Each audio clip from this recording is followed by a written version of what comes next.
Hello दोस्तों, good evening. कैसे आप लोग? आशा है कि आप लोग बहुत अच्छे होंगे। चलिए दोस्तों, आज बात करते हैं यूपीएससी का जो भी फॉर्म आया है ईपीएफओ में क्या क्या टॉपिक है, एक एक करके समझते हैं। दोस्तों, ईपीएफओ और एपीएफसी ये दोनों कंबाइंड अब कर दिया गया है सिलेबस का, और दोनों एक ही टाइम मतलब जो पेपर होंगे एक ही जैसे रहेंगे, कोई इसमें चेंज नहीं है। टॉपिक क्या है एक एक करके समझते हैं। पहला आपका आता है कॉन्सेप्ट ऑफ बेसिक, जो है आपका ग्रामर क्या है इंग्लिश का। दूसरा आपका इन्वायरमेंट क्या है। तीसरा आपका हिस्ट्री क्या है। चौथा आपका पॉलिटी। उसके बाद इकोनॉमिक्स और करंट अफेयर्स और plus science and tech. Then उसके बाद आपका लेबर एक्ट क्या है। और उसके बाद आपका अगला आता है टॉपिक जिसमें अकाउंट्स के ऊपर बात करते हैं, अर्थात फाइनेंशियल अकाउंटिंग। तो दोस्तों, आज हम बात करेंगे फाइनेंशियल अकाउंटिंग के ऊपर।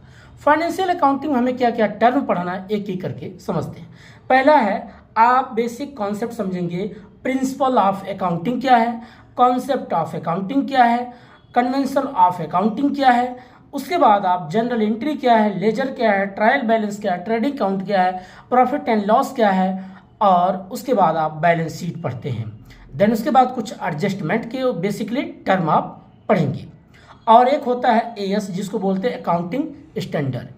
ये बेसिक आपका टर्म है जो फाइनेंशियल अकाउंटिंग में काफ़ी आपका 20 या 25 क्वेश्चन पूछा जाता है।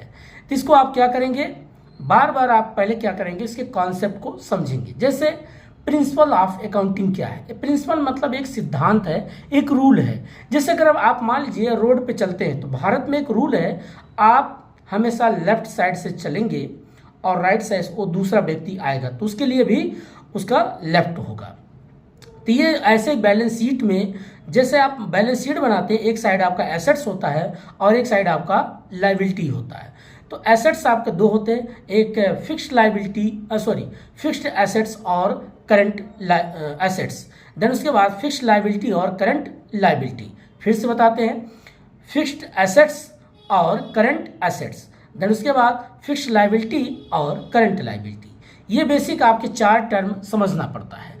और इसको कैसे आप बेसिक समझेंगे, तो प्रिंसिपल ऑफ अकाउंटिंग के कुछ बेसिक रूल के अकॉर्डिंग इसी में आप पढ़ेंगे। अगला बात करते हैं concept of accounting. Concept of accounting में आप पढ़ेंगे बेसिक इसमें जो टर्म होता है, जैसे गोइंग कंसर्न क्या है, कंसिस्टेंसी क्या है, एक्रूअल क्या है, डुअल क्या है। ये बेसिक आप मनी मेजरमेंट कॉन्सेप्ट क्या है, इसके ऊपर बात करते हैं। ज़्यादा लंबा वीडियो नहीं, छोटा ही बनाएंगे दोस्तों। जैसे गोइंग कंसर्न मीन्स क्या होता है, अगर आपने व्यापार कोई शुरू करते हैं, कोई ट्रेड करते हैं, तो ये व्यापार रुकना नहीं चाहिए, ये चलता रहेगा जब तक इसका एक फाइनेंशियल ईयर ना आ जाए। तो कैसे पता चलेगा कि भाई आपने